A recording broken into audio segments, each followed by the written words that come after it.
Hi, everyone. On today's podcast, we're going to talk with maternal child health advocate Whitney Dula about the benefits and practicalities of baby wearing.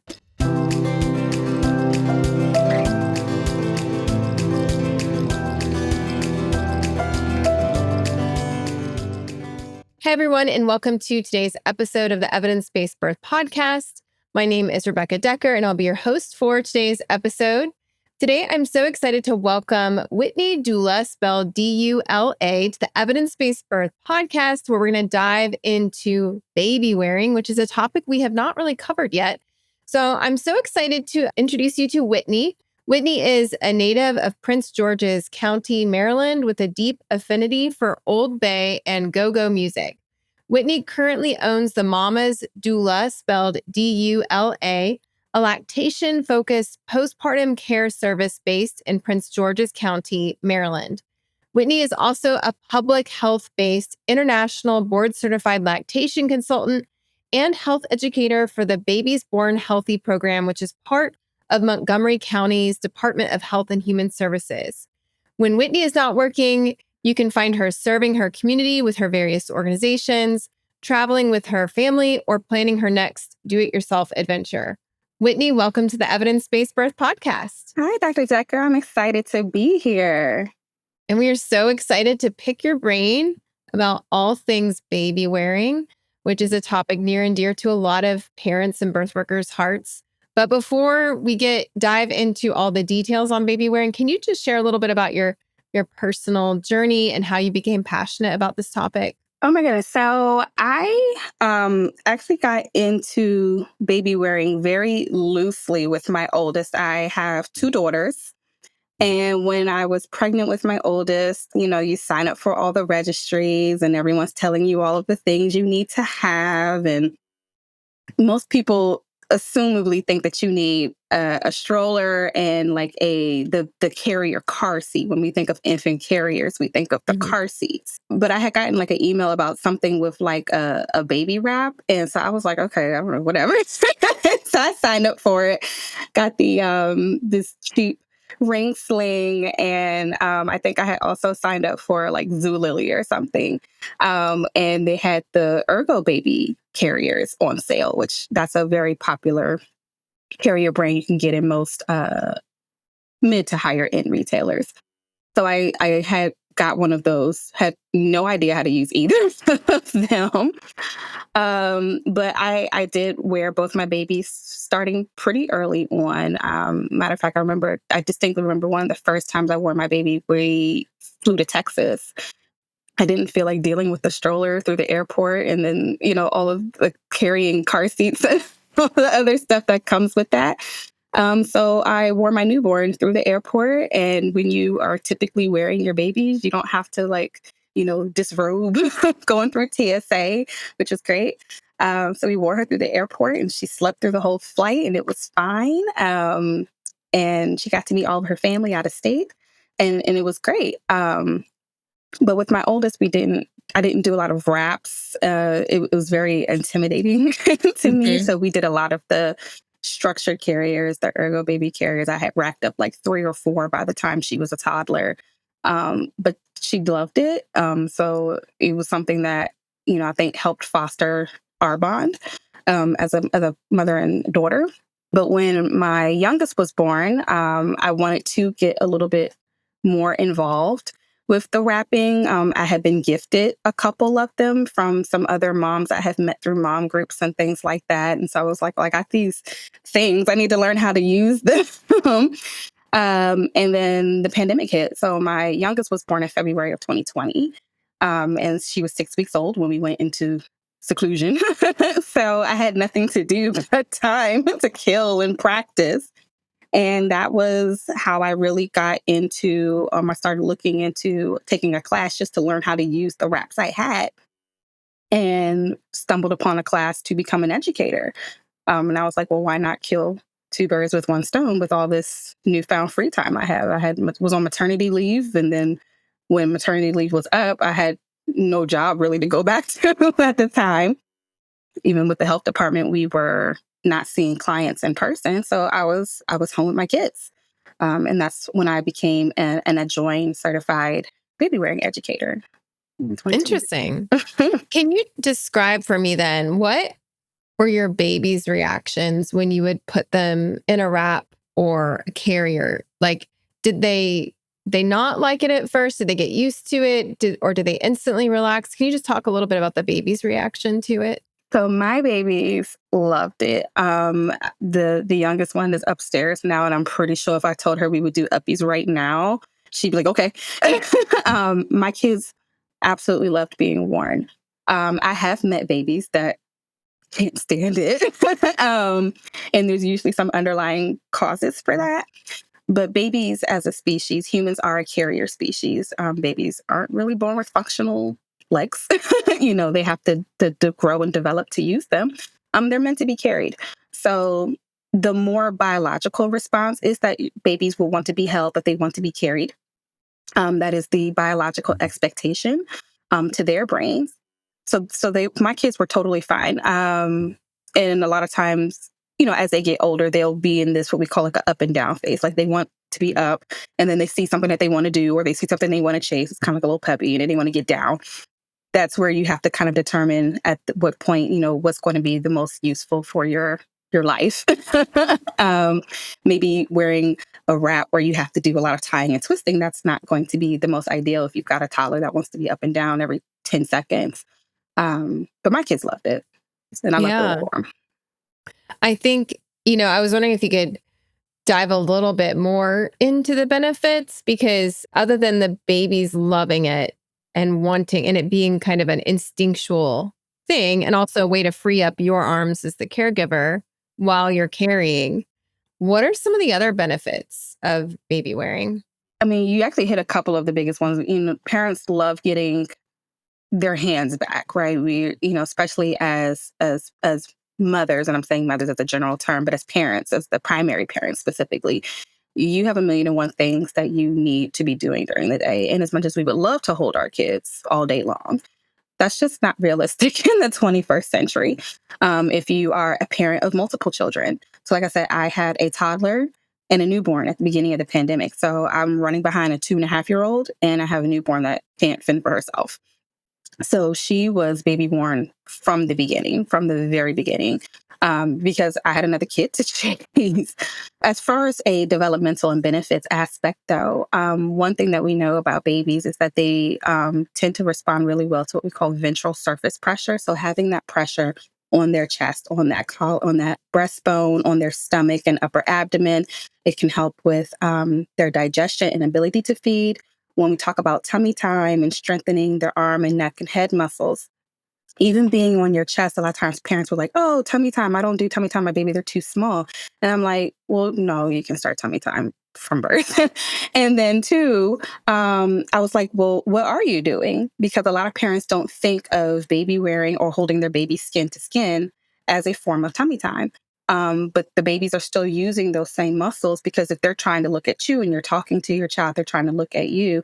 They're using those same muscles on their arms. They're using the same muscles in their neck. They're using the same muscles in their chest, developing that core to be able to eventually hold their heads up, to be eventually be able to, stack their spine, to be able to sit independently. So there's skills that build on themselves. So baby wearing is a huge proponent of just overall infant development. Yeah, with the pressure you mentioned, it reminds me of one of my amazing sisters-in-law. She's a special ed teacher and specializes in sensory tools for, calming and therapeutic use. And she was the one who taught me that the weighted blankets that I guess you can now get at Target and places like that, but she always hand sewed them herself. That the weighted blankets have been shown by research to be calming. And again, it's because of the pressure sensation. And so it made me think, when she was explaining that, about baby wearing, and just that concept of being held snugly and closely is calming for people of all ages. Of all ages, right? Yeah. I always remind parents, everyone likes to be the little spoon in their partner. When you're with your partner, you want to be the little spoon. You like being held closely and hugged tight and all that type of stuff. So it's the same for babies. Babies have the same needs that we do. So they have the same needs that we do as an adult. That doesn't really change. We don't grow out of those things. So the ventral surface pressure is really good. I've actually even recommended it. As a lactation consultant, I recommended baby wearing, especially for children who are suffering from, say, GERD or some kind of reflux, because again, that pressure just kind of helps stabilizes things, and it allows the parents to hold the babies upright without having to physically sit and have to hold the baby for an extended period of time. And there have been studies, I'd have to look them up again, but I have seen some loose studies on the positive impacts of baby wearing on children with GERD. So there is some loose research on that as well. And then thinking of it from the fourth trimester perspective, like when you're freshly postpartum, then the baby was used to being inside of you, carried around. There's something instinctively comforting about being able to hear your heartbeat and feel your breathing and the movement of your body as you walk. So did your baby sleep really well if you were baby wearing or not? They did. I joke and say that I had slightly unicorn kids. So sleep is a spectrum and it's developmental. So it's like take this with a grain of salt, because what your kids do and what my kids do could be totally in it's not linear. Because they were great sleepers as babies, and now they like wake me up at 5 o'clock in the morning to like tell me about some random dream they had, and I'm like, please go back to sleep. But they would I won't say instantly fall asleep, but a lot of times if they were already kind of overtired, it was just a very simple transition for me. If, like, say, if I was wearing one of the structured type carriers, I would often, like, when we would go to family events, I would snap it around my waist and just kind of leave it dangling there. And then if they started getting sleepy or started getting fussy, it's just like, we're just going to slip you in there. And I would pull the little hood up, and then they could rest. And, I wouldn't have to worry about them lying somewhere where they woke up and they're like, oh my gosh, where am I? I am a firm believer of not doing what I call quiet daytime sleeping. So allowing children to get used to various environments. So that they can sleep even when there's When they're noises. out, not, Yeah. being able to process ambient noise. So yeah, we would go to family functions and they'd be in the carrier in their sleep. And, you always had that one auntie or grandma trying to peek. And I'm like, please leave my baby alone. um, and I would say that could be considered a benefit as well. Holding boundaries with family. I think we've all been in situations where we've gone to functions, family functions, public events, where people, they see babies and we get excited and we want to look at the baby and fawn over them. We're still in a slightly post-pandemic society. I don't really want you breathing on my children. I didn't want people breathing on my children before COVID. Babies are not, it's not a Thanksgiving turkey. We're not going to be passing them around just willy nilly. And so that was one of the ways I was also able to hold a boundary as a new parent, and not kind of be steamrolled by other folks to, oh, let me see the baby. Let me hold the baby. No, the baby's asleep. They're calm. They're content in the carrier. Even though for me, it wasn't a hassle to get them in and out, I would be like, oh, it's just, I got all these buckles and, you make up excuses to be like, no, my So it kind child of is with creates like me. a protective As a bubble. protective mechanism as well. Yeah. Yeah, because they're kind of hidden from the public. I don't want to overstimulate my child in this way, and they're content and they're comfortable, and we're going to leave them there. And so whenever folks are concerned about traveling or going out, and I'm like, do you have a carrier? Because put that baby in a carrier, they can't. And we don't mean a car seat carrier. We mean Not a car a seat baby wearing carrier. an infant I was going to say wrap that structured the carrier. car seat, yeah, I mean, the infant car seats are really convenient, but at the same time, struggling with the flat spot on the back of the baby's Oh my head. And goodness. yeah, so So I hadn't even thought of that till we were just having this conversation, that baby wearing is another way to just limit the time they're in a car in a seat, container. in a container. And as Yeah. a CPST, that's a whole other discussion that we probably don't have time to get into. But as a car seat tech, I'm going to throw out there, guys, like babies should only be in car seats when they're in the car. If you're at home, take them out, please. Yeah. It is a way, like I said, for the baby to, if they're sleeping, they're resting. If they wake up, they jostle a little bit, but you put them in the carrier, typically they'll go back to sleep. I know that's a lot of concern for parents, is transitioning from one place to another. So one of the things I always did as a parent is I never used my stroller. Like, I feel like I never used it from becoming such a pro not professional in that sense, but becoming such a proficient carrier user. I would have like 3 or 4 carriers in the car. Never had the stroller. But, keeping something in the car, keeping a carrier in a car, keeping a wrap in the car. That way, if you are concerned about transitions, like I said, you can, an ergo carrier, you can, like I said, slip that around your waist and keep going. So put the carrier on at the car, and then if the baby wakes up, you can transition them into the carrier. You can put the baby in the carrier immediately, or just have it available. They even make some now that are so small, you can actually pack them and roll them up and they'll fit in the baby bag. They're not the super big, bulky ones, but they're kind of thinner, made out of that like packable nylon, like the little packable jackets. You have packable baby carriers now. So there's lots of different options to meet families' needs, depending on what, they might have going on from their day to day. And I was thinking, it sounds like a big commitment, especially if maybe as a new mom or new parent, you're touched out from being touched all the time. So I wanted to bring up the fact that other caregivers can use, learn how to use the Babywearing. And I know for me, my husband, Dan, he wore all of our kids, and our babysitter for our first and second child, she was intrigued by me. And so she watched all the YouTube videos, learned how to use the baby carrier. And when I wasn't home and she was the primary caregiver at the time, she wore the baby everywhere and she loved it as the babysitter. Like she said, it made it so easy going to the park with the toddler and the baby in the, baby wearing carrier. So I think it also gives other caregivers the opportunity to have that really close physical bond. It does. It definitely does. And it's not a thing that it's like you said, it's not something that one person can do. It's not something that by nature as the primary parent that you're an expert in. Like I said, I only learned how to become good at it from taking a class because I wanted to teach other people how to do it.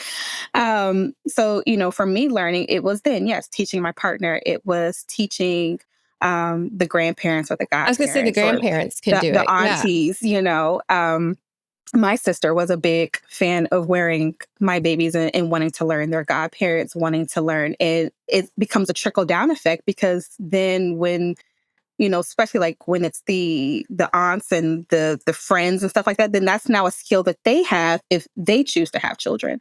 Right. So like now my godson was carried as a baby because I taught them, with his cousins.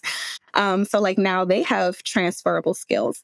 So it's also a very big community aspect. And historically, it was a community practice. Many, many cultures have histories, very rich histories. I'm Black, so African traditions, but there's traditions all over the world, indigenous, Native American traditions, there's Asian traditions. So many, many cultures have different ways, means, types of carriers that are specific to their own culture. So it's something we have literally done for generations, and it has always been a community practice. It was not done in a vacuum. This isn't like something that just the moms did.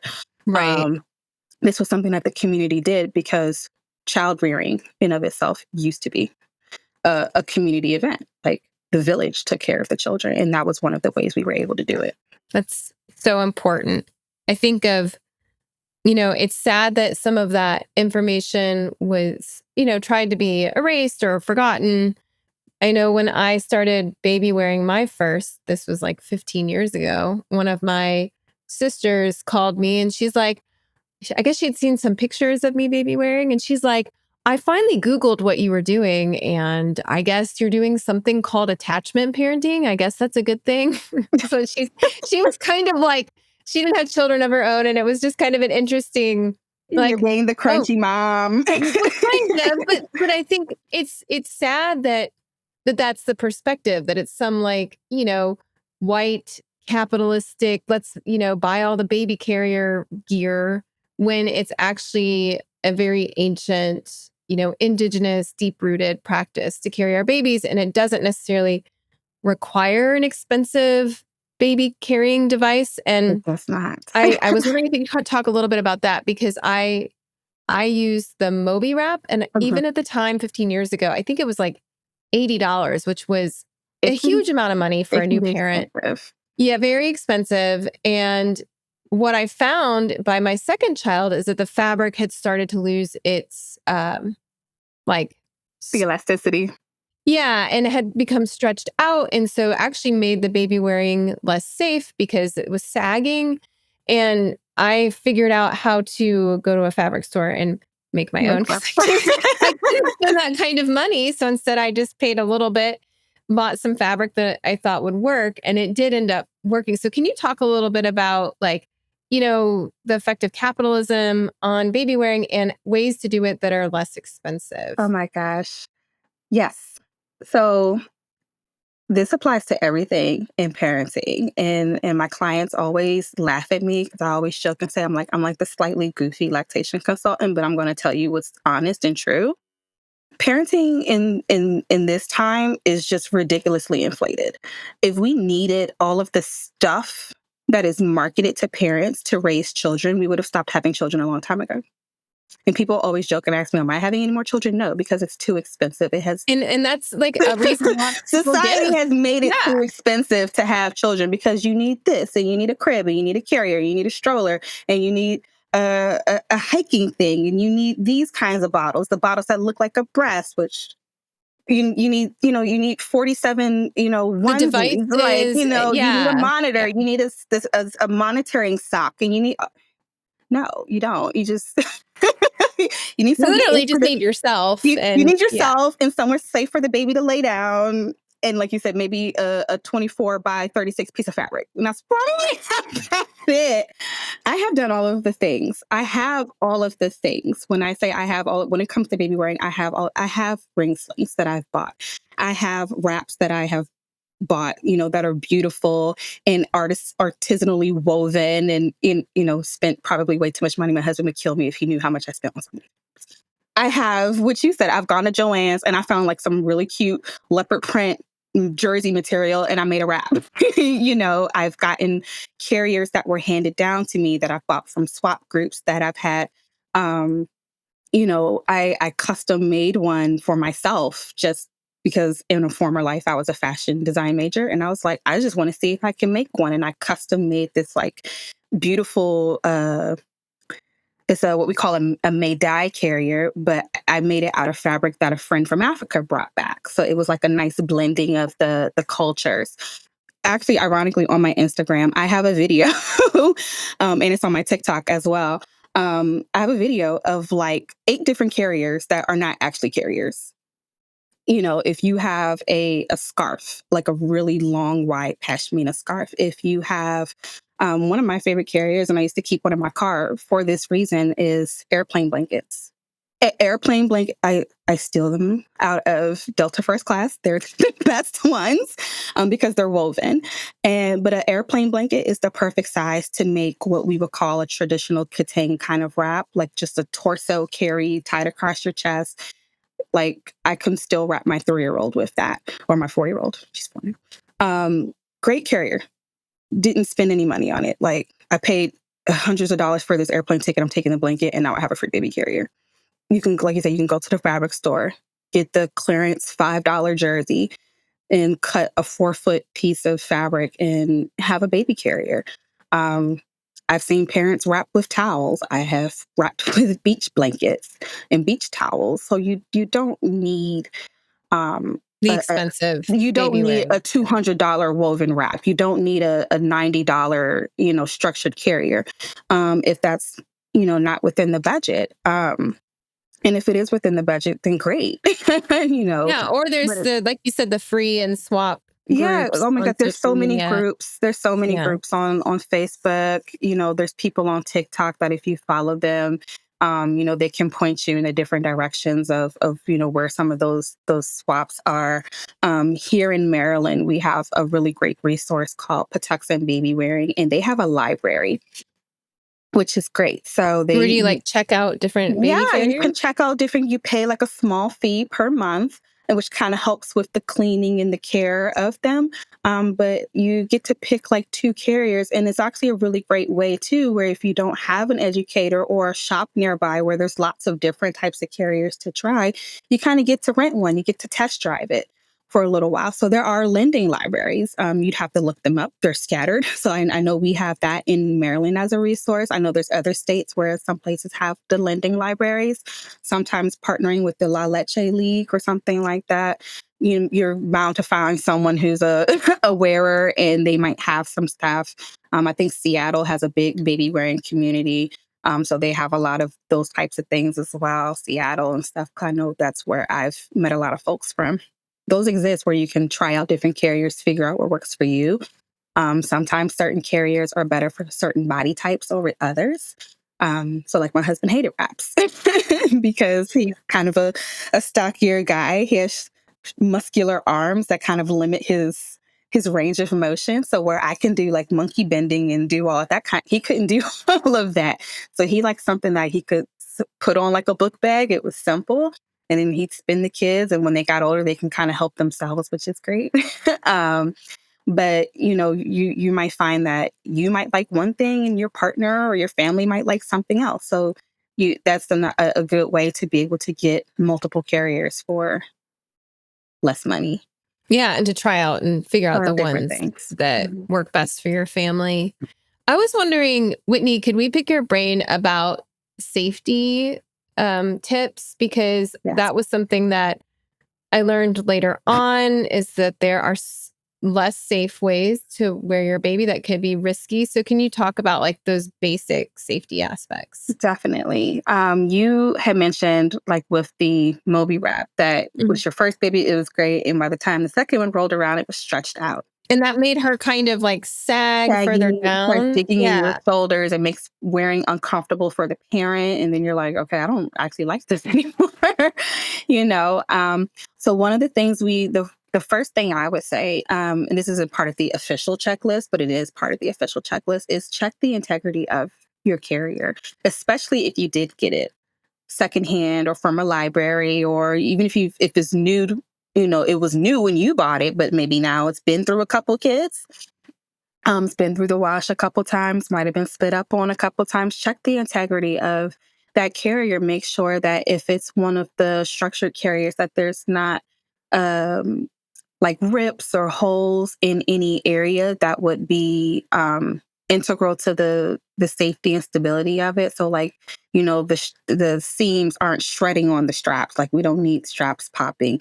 Make sure that if it has webbing on it, that the webbing is not fraying.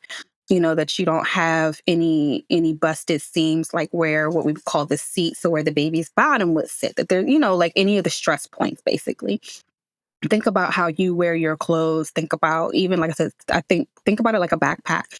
If you have a hole on like one of those like the book bag's going to fall apart. Your books are going to fall out the bottom if you have a hole or the seam is coming apart on the bottom of that book bag. So you don't want anything like that happening with your carriers. If it's a wrap, you want to make sure it's not unraveling or creating, you have snags. Sometimes they can snag. You want to make sure that the snags are not, again, to a point where it's going to compromise the integrity of your wrap or your carrier.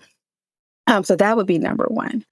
Outside of that, a lot of baby wearing educators follow something called check your ticks, or make sure you have all your tick boxes. So that's a anagram or whatever.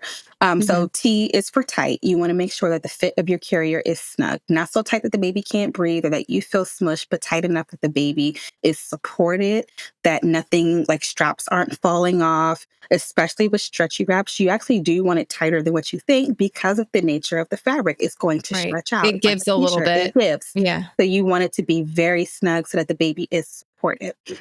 The second thing you want to do is that the baby needs to be in your view of all times. And when we say in view at all times, especially with newborns, we need to make sure that you can see their face.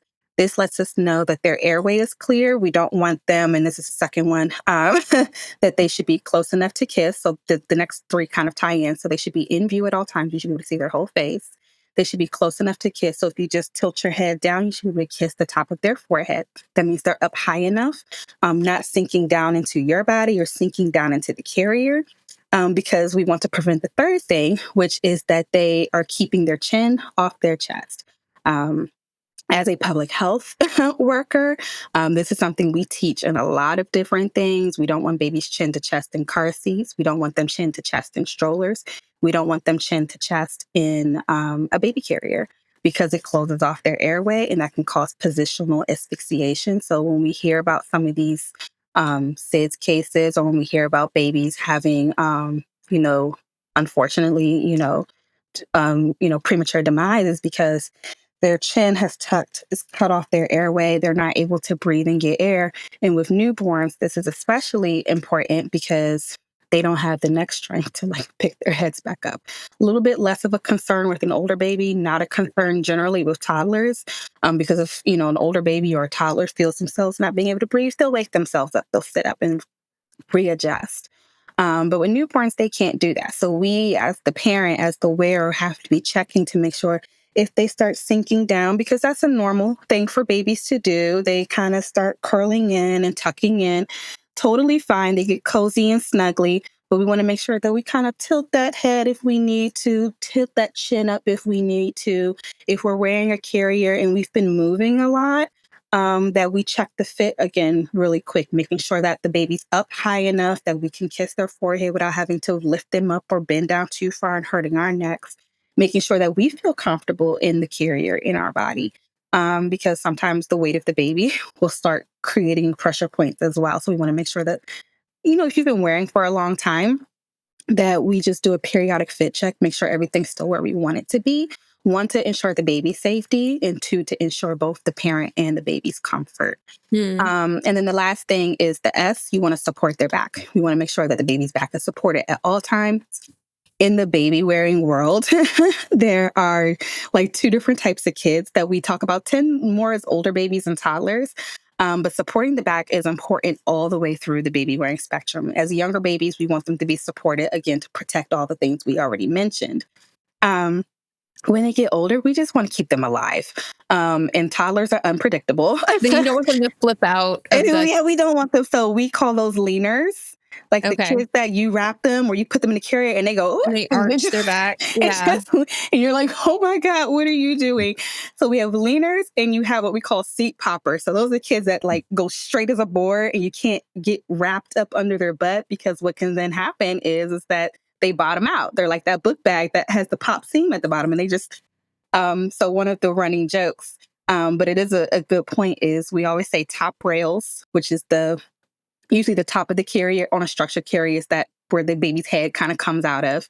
On toddlers, a lot of times toddlers like to have their arms out, so it's up under their armpits like this. So we'll say the top rail saves lives, because sometimes if that bottom goes, that's what's going to keep them on you until you can at least get to a point to take them out and adjust. So always make sure that top rail is nice and tight. The top rail means under their arms, they're resting under their arms, or whatever's going across their neck and chest. shoulders. So whatever's going to be touching here, that's the top. So if you're wrapping, we call it a rail. And so the top rail, you want that to be nice and snug on a structured carrier. So like the Ergo Baby, a Doula, you want to make sure that that top edge is nice and secure. It's not gappy on the sides where they can kind of slip out on the sides as well. Yeah. So you want to make sure it's tight. Baby's in view at all times. They're close enough to kiss. Keep their chin off their chest, and that they are supported in their back. So tips. Check your tips. Awesome. Thank you for sharing that really important information. Any special considerations for parents with health conditions or physical limitations? There, again, like I said, there's different carriers that may work for different families' needs. I can't say there's a specific carrier that is existing for specific disabilities, but you might find that one carrier works best with your needs or not. So like I said, my husband's not disabled, but to use him as an example, like I said, if people have range of motion issues, so maybe a parent does have limited mobility in their upper body, or has limited range of motion for whatever reason, maybe a wrap is not going to be the best situation for them unless they have someone to assist them with. I was going to say, sometimes in the beginning, it's like a two-person. And as a learning curve, it may be. But if there's going to be a chance where you're going to be by yourself, then that's obviously not going to be. Maybe something like a ring sling where they can one-handed kind of put it over them, get the baby scooped in, or put the baby in their lap and kind of scoop it under the baby. I've seen folks do some very interesting things. You kind of have you'll figure out what works for you. So ring slings, I tend to find work really, really well. for parents that have limited mobility, parents who may be like wheelchair bound because they're sitting. And a lot of times when you're sitting, you don't want anything that's going to be pressing or wrapped around your waist. And so those structured carriers may not be the best situation for you in that case because it's going to be very uncomfortable. It's going to be too bulky. They a lot of times don't have a lot of give, and that front panel is very, very firm. So if you're sitting, it's not the most comfortable. So a ring sling or a woven wrap, a short woven wrap might be more, you know, amenable to that particular person's needs. But like I said, someone with a lesser range of motion, but is, can't do all the wrapping, they might prefer the structure carrier. Or maybe they need that back support. So some parents like wrapping, like having the long wraps because they can create a custom support, like parents with back injuries, or they like having the structure carrier because some of the structured carriers come with lumbar rolls, or they might have a support brace. There's actually one particular company, I've never used her carriers, but there's a company called Baby, and it was developed by an occupational therapist. And those were designed actually for parents of children with disabilities or who have lower tone and they go up to a higher weight. And it comes with an extra support that goes around the parent's chest to support the heavier weight of an older child, and keep them, again, like I said, from if you have a baby with low tone, you really need to make sure that that back and that neck is supported so that they're not, falling back or falling to the side and that they feel fully supported, but also that you as the parent are not compromising your health and comfort, for the sake of your child. So there's lots of different options out there, and working with an educator or working with a group might be a good option so they can figure out what will work best for them. Yeah, I was going to say, if you're looking for help, we were talking earlier about how a lot of this knowledge seemed to have been lost. And then there's like, a renaissance in baby wearing over the past couple of decades.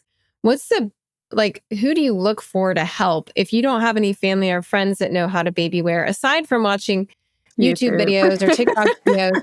I know that there's only so much you can learn from a video without having somebody in person show you how to do something. So what should people search for how do they find someone who can help?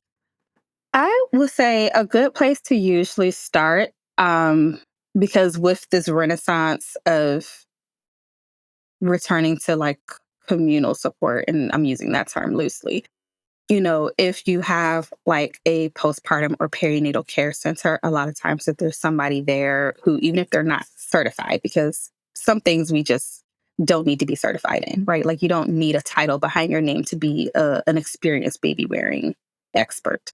Um, like we said, some of these things are just cultural and it's ingrained, and you can know everything there is to know and not need a that's a lot of stuff in maternal health, right? But there's usually somebody there who can teach you how to baby wear. I know where I live at, there is a breastfeeding center.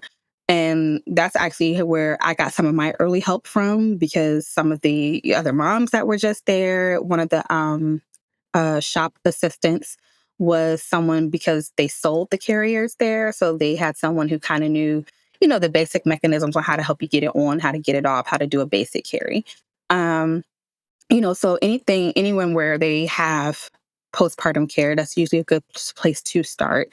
You can search, like I said, baby wearing swap or baby wearing library or baby carrier library. Like I said, that's how I found out about the Patuxent baby wearing group here in Maryland. You can probably Google baby wearing educators if people have really good social media or online presence, they might pop up. Like I know I've had clients book me just for that. Like not even lactation related. They found me because I teach baby wearing. And they're like, oh, okay. And then there might be a conversation back and forth. And then I've even had lactation clients come back and then have me teach them how to wear their babies or how to breastfeed their babies in the carrier, because we've got over one hurdle. So like now let's tackle the next thing. Um, And um, how are lactation and baby wearing related then? ooh, Because, you're mentioning all these places that sell breastfeeding or lactation, yeah. equipment or assistance. And is there something, do the two practices like help each other? I would say that they can help each other. And I would say that it's more of like a correlation than a causation kind of thing. Okay. I think as we're seeing an increase with people returning to breastfeeding, we're also seeing a return to people using attachment parenting, to use that term. We're seeing a return to parents using carriers. We're seeing a return to parents utilizing doula and midwifery support. So a lot of, again, just the more traditional and family-focused, family-centered practices are just coming back into play. And so, like I said, that's why I feel like we're seeing all of those things kind of happen in clusters. Like people are cross-certified in the same things. You're seeing, we see a lot of that in the birth world. However, yes, breastfeeding and baby wearing, I think, are very intrinsically linked, because a lot of the things that I would teach a parent about baby wearing, I would tell them to do a lot of the same techniques when you're trying to nurse your In- baby or establish increase or milk increase production. milk production with the baby. Like one of the things I say I see a lot as a birth worker or allied health provider is parents seem to be afraid to hold their kids nowadays. It's a lot of this, I think, generations of detached parenting. So now that you want to be an attached parent, you're not really sure how to do it. And I mean, just even holding, like physically holding the baby, like they're very like scared that this baby is like a little China doll. And I'm like, babies aren't quite that fragile, guys. A lot of times I get calls about, oh, my baby doesn't latch, my baby doesn't latch well, or, it's painful or it's uncomfortable. And so when I'm assisting parents with latching difficulties, I want to see what they're doing first before I come in and start trying to be the expert and fix everything. So a lot of times I just like to sit back and watch and see what's happening. And, like a lot of times they're like, the baby's being very held kind of far away or on their back, and it's not the most optimal positioning. And so again, like what I would say is, I'm like, let's start skin to skin first. Baby screaming. You can't focus when you're upset and screaming and hungry. Like babies can't focus when they're upset and screaming and hungry. So let's do some skin to skin. Let's recenter. Everyone take a deep breath. Let's calm down, literally center ourselves. And then the same things where I would say, we want the baby to be close. We want the baby to be like belly to belly. We want them to have, like I said, that ventral contact. We need them to have your tummy is touching their tummy. I say, imagine you're still pregnant and attached by that umbilical cord, but on the outside, you know, you need that level of closeness. We want to make sure that the baby's head and airway is clear. So a lot of times I see babies, they're trying to latch and they're doing chin to chest. We want them to have their head back and elevated so that they can fully open that jaw, and make sure that their airway is clear, because if they can't breathe, they can't eat. So Right. there are a lot of connections in the mechanics of baby wearing that also cross over into the mechanics of breastfeeding. So usually if we can get one thing going well, the other will usually follow. And if a baby is struggling with one, traditionally I see them struggling with the other. So I have had the babies that won't nurse and can't get comfortable at the breast. And then they also will scream bloody murder when you put them into a baby carrier. So I have seen that.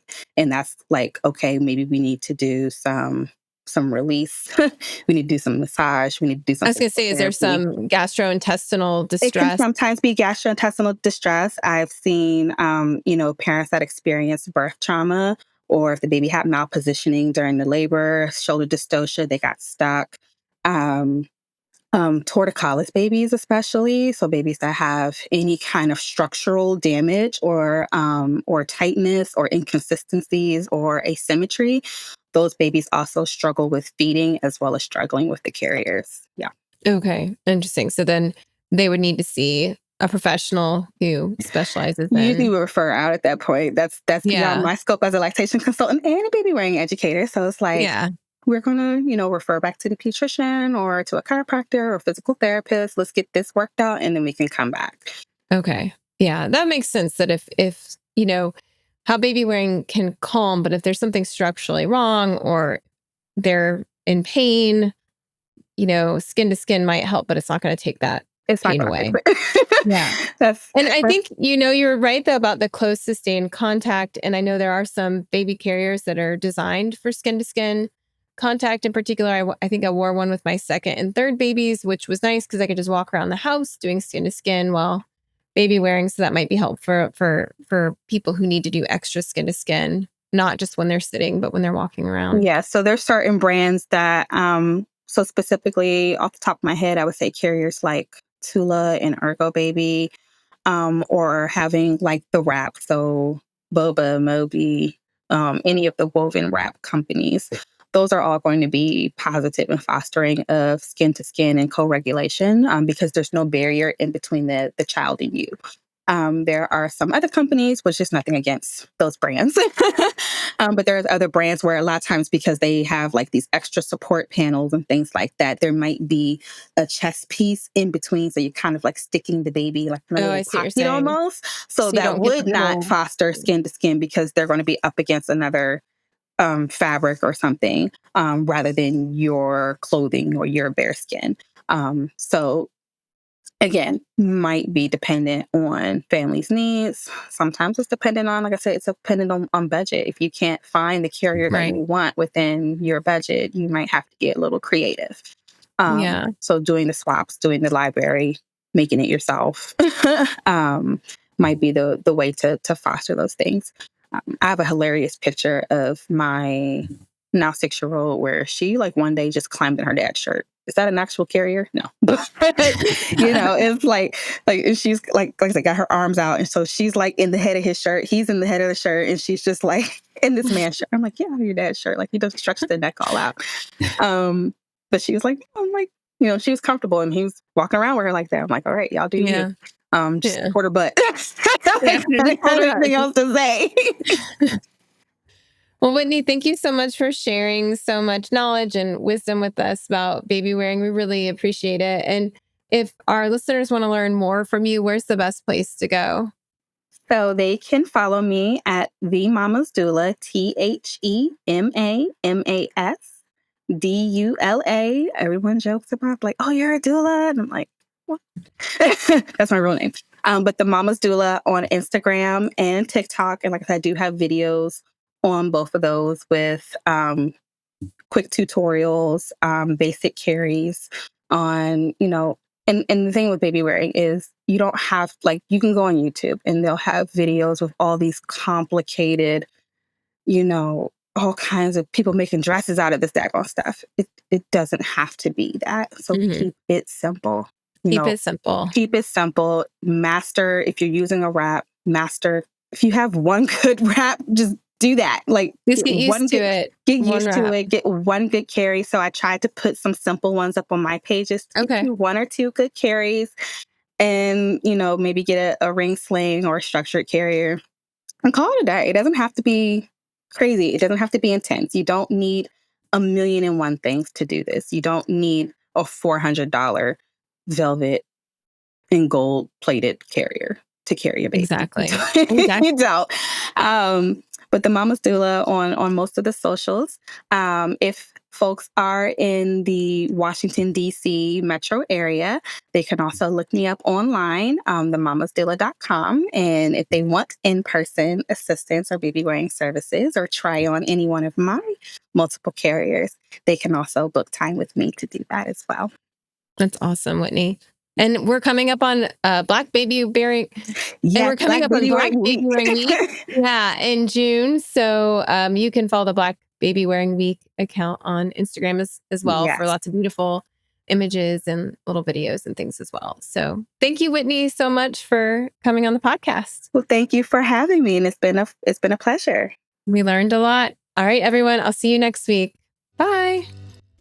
Today's podcast was brought to you by the Evidence-Based Birth Professional Membership.